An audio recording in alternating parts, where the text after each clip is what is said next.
I don't know how you start off any higher. The bar has been set so high. I don't think the football team, I don't think the track and field team, I don't think they're like, God, why does she have to make it so hard on us?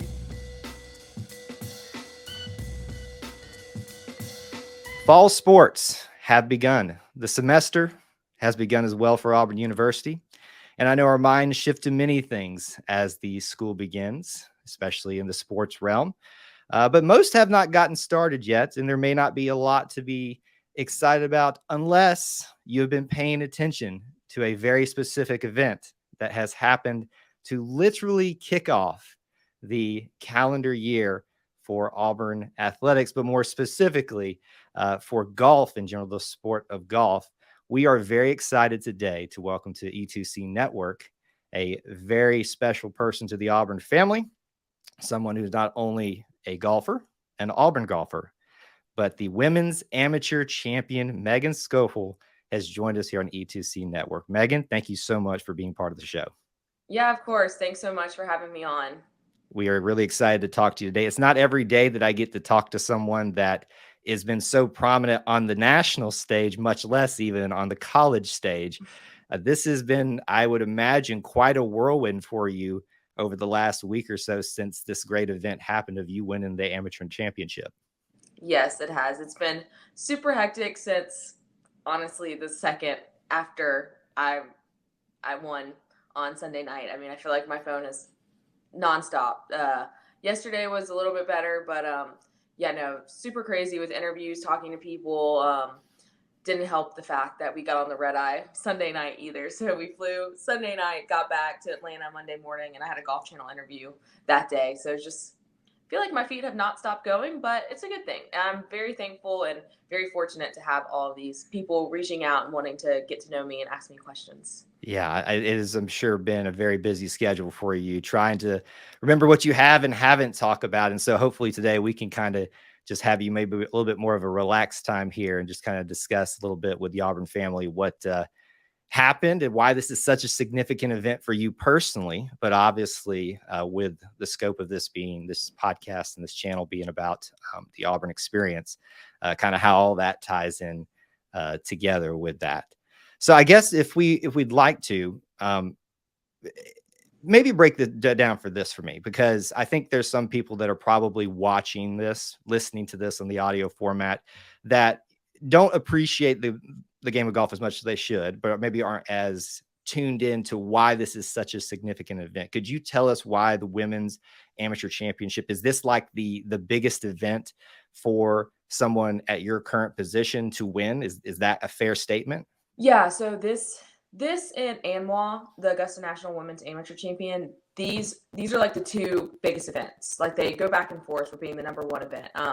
Obviously, the U.S. Women's Amateur is a super old championship, started in the late 1800s. So it's just been around. I just won the 123rd. Mm-hmm. So that tells you a lot. So it's one of the oldest championships. And actually, the trophy that I won is one of the 3 original USGA trophies.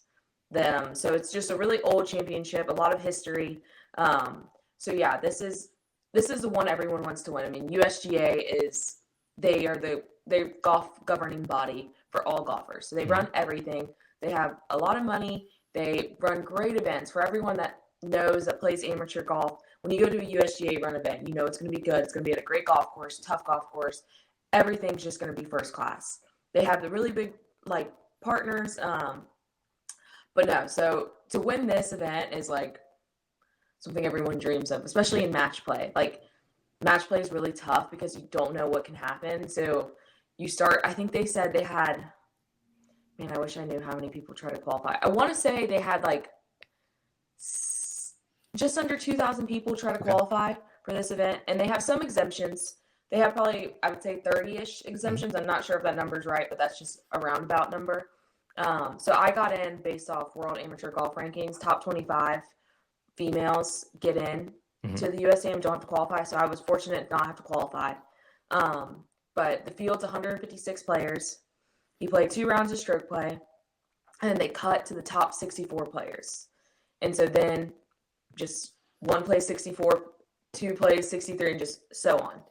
And so I was tied, I think, I think I was T6 after stroke play, and they I think they just start flipping coins if there's ties, and Okay. that's how you get your seed number. And I was lucky; I got the 6th seed, so I stayed where I was. And honestly, it's all about a good draw. Sometimes you get a really favorable draw. Right. I felt like I had a pretty good draw.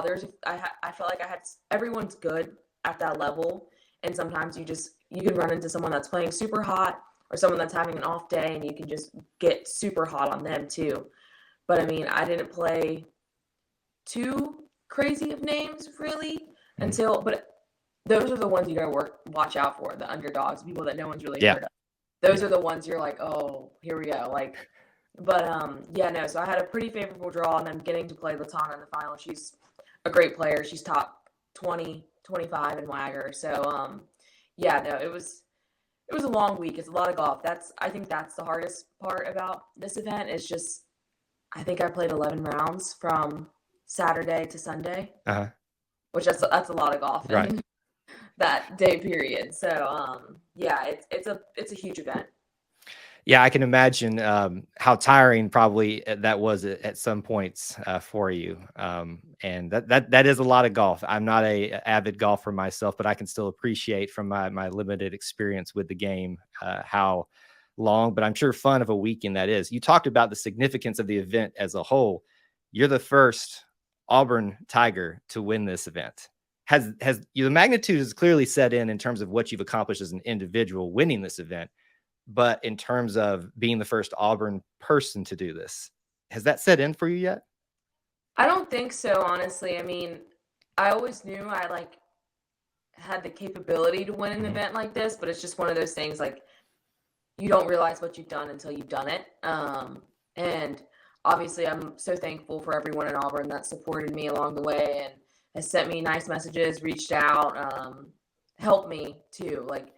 It's a long process. I mean, this last 4 years at Auburn have been the best 4 years of my life, and I'm so thankful to have been a student athlete here. But yeah, it's really awesome to say that I got to do this, and I get to bring it home to Auburn and come back for one more year and get to go out on a high note. I know that's got to be extra special. And for me, as a general, just kind of media member and a fan, honestly, this has been a really unique and special way to kind of kick off the athletic and academic calendar year with this, extra special event that you were able to pull off as the 123rd U.S. Amateur Championship. You mentioned Latana Stone that you had to face in the final portion of the competition. She's from LSU. I believe I have that correct. Mhm. Is there any LSU rivalry there, Auburn LSU stuff going on, or just a general friendship? Honestly, Latana and I are really good friends, and obviously, we want to beat LSU when we play with them. Like we want to beat everyone. There's no doubt about that. But if you had to make us pick, we're pretty good friends with the LSU golf team. Okay. Those are the girls. Like when we get paired with them, we get excited. Like we really like all of those girls on that team. We have a good time when we play with them. So yeah, it definitely is sweet to beat them, but at the same time, it's one of those things. Like Latana is such a nice person, and I've known her for so long. She's put in a lot of hard work, and she's deserving, and her time's going to come. And it's just, I know she's bummed, but she was so happy for me. That was the first thing she said to me after she conceded my putt. She was like, "I'm so happy for you. Like you deserve this more than anyone." And that just shows what kind of character and what kind of person she is. It's always interested to me because, as fans, the tendency is there to be a lot of animosity between Auburn and LSU or just whatever the dynamic is. But between you, the student athletes, there's there's competition. Everybody's competitive. Everybody's there out to win. But there is a camaraderie, it seems like, that develops between, the two competitors, especially if you see each other as often as you might see them out there in terms of the Auburn LSU dynamic. So that's great to hear. And seems like you guys had a great competition out there. We mentioned first Auburn player to be able to accomplish this here for the Auburn Tigers, but obviously there's been someone else previously that has accomplished something close to that. Maria Martinez was the runner-up in 2005. Obviously, very much etched in the history of this event, obviously, but then how it relates back to Auburn as well. Very, very, very cool there. Was there ever a moment during this entire portion of competition where you finally said to yourself, I think I can win this thing? I know that's a big, broad question and lots of golf, as you brought up. But can you think back to a moment at all where you're like, I think I can win this thing? Yeah, so I would say probably after the quarterfinal match, I Mhm. played Anna Davis and was able to come out victorious on her. I won 2-1 and made 10-foot putt on 17 to close out the match. And I felt like when I did that, I was like, okay, like I really can do this. Like she was a really tough match to play. She's a great player, top 5 player in Wagger. Mhm. And so she missed one shot. I mean, we both played nearly flawless golf. I would say that was my best round of the week by far, like not even close. And so we both played really well. And just to see a putt go in when I needed it on the 17th hole, I was like, okay, like I really feel like this is going to be my week and this is the time I can do it. But for me, I feel like something like when I'm playing good golf, I really stay in the present and try not to get ahead of myself. And I think sometimes when you're so focused on winning, that's kind of when you Right. can lose sight of what's important at the time. You know, obviously winning is the ultimate goal for every athlete, but I think for me personally, at least, that's not when I play my best, is if I'm focused on winning. I just need to stay in the present, focus on the shot at hand. Yeah. Yeah. Obviously, can get a little bit too ahead of yourself. And then before Yes. you know it, it becomes a snowball effect there. Yep, exactly. On that note, I'll ask you the flip side of that. Was there a moment where you kind of said, "Oh, maybe not losing control of the situation, but maybe you felt a little bit less confident"? Does anything like that come to mind, or was it pretty even killed most of the time?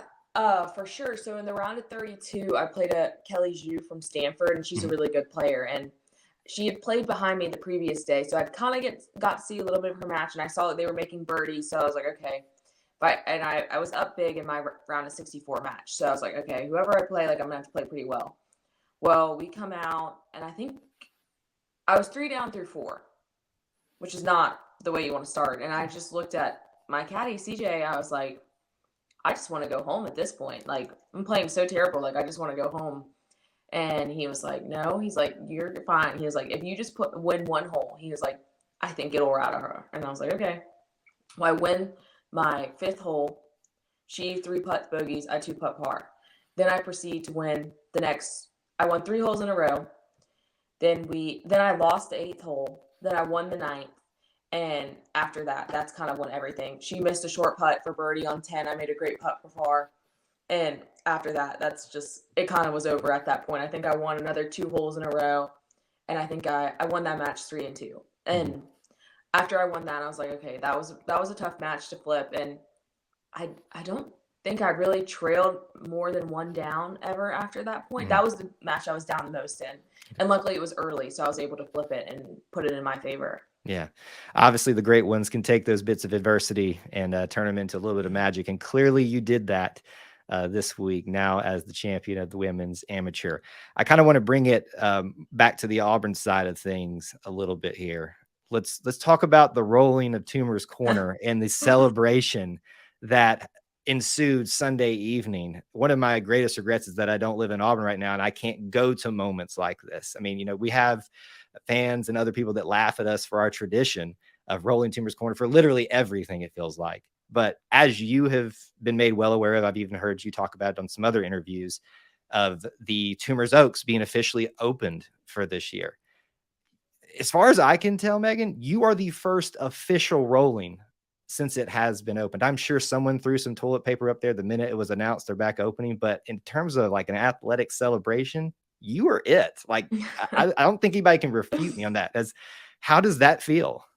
It's super cool. I know. I didn't even really think about that till someone told me. Yeah. So Sunday they Facetime me and they were there and they're like, we're rolling tumors, and I was just like, oh my goodness. But yeah, no, it's super cool. Obviously I've rolled tumors. We rolled tumors one other time, and Mhm. when we won SECs in Yep. 2021, so that was a really neat experience. I've rolled tumors for football games, but never for like our accomplishments or your own accomplishments. So I thought that was super cool to do that in 2021, and then to see them doing that. Obviously, I wish I was there to celebrate with them that night, but Yeah, no, it was it was really nice. It was really sweet. Because it was late too. Hmm. Like it was, I mean, obviously West Coast to Central Time, but yeah, it's a really cool moment. It's something I'll cherish forever. I'll always remember that they did that, and I was the first one since the trees have reopened. Yeah. And to think about that now, this is just where my mind goes with these things. You're like forever the best Auburn trivia ever. Who was the first one ever to be Yeah, with the new that's Oaks to true. be rolled? That's true. So I'm gonna like wait about 5 years, and then I'm gonna bust that out on somebody, see if they're actually an Auburn fan, and figure this out. I'm be like, well, it was Megan. You got to know about these things out there. So I just thought that was really cool. It's one thing, and it's special to experience it as a fan or celebrating something else there. But when you are the one being celebrated, obviously that's been something that's been very accomplished by very few, and you're now one of those. To round out our time, I'd like to maybe just ask you about your future a little bit. You're obviously a fifth year here at Auburn, going to play out this last year here. What are you most excited about? What are you anticipating? And let's just start with that. What's this Yes. next year look like for you? Yeah, so this next year is probably gonna be a little hectic just because of obviously winning. So I'm excited to start back up with college golf. I love being able to practice with my team, go do fun things with them. I think I love college golf, and that was the thing for me when I decided to come back. I was like, I love college golf. Professional golf will always be there, but like these years are so short in Auburn, like it flies by, and so it was a no brainer for me to come back. And so we start out the season in about a month. So I'll get to play 3 events, and then I will unfortunately miss the last event because I'm gonna play in the World Amateur Championship in Abu Dhabi. Wow. Yeah, I know. Not what you're expecting me to say. Yeah, so I'll go to that, and then I'm not. The spring will be kind of busy. I think I have one. I can get into one of the professional events Hmm. in the spring. I don't know if I'll play it just because of our schedule and obviously the big tournaments like SECs, Right. postseason. I won't miss those. Yeah.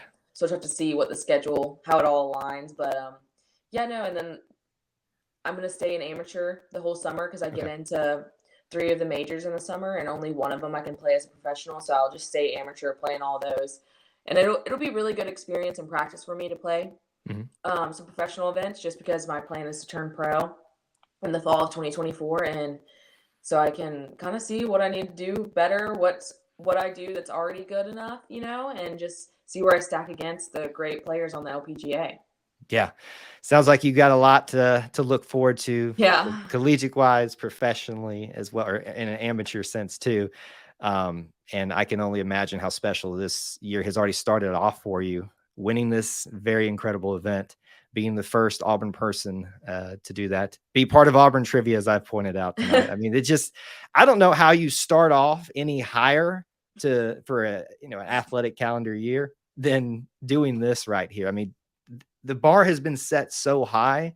I don't think the football team, I don't think the track and field team, I don't think they're like, God, why does she have to make it so hard on us? She's just come out of nowhere and done this for us. Yeah. Obviously, we're very proud of you, just as fans, but obviously, I'm sure the colleagues that you have within the sport, your teammates are super proud as well. Last question. After this year, you said you're going to stay amateur for a little bit. I'm assuming turning pro would be in your future as well, and moving on with that. Is that correct? Yeah. I'll go to Q school the fall of 2024 and see how that goes. Awesome. Well, big plans for you this year, in the future. And obviously, we're super excited to watch you personally, but the team this year as you begin competition very, very soon. And we very much appreciate you spending some time with us just to talk about this incredible win. U.S. Amateur Champion Megan Schofill joining us today. Thank you so much for joining us. Thanks so much for having me on. War Eagle. War Eagle.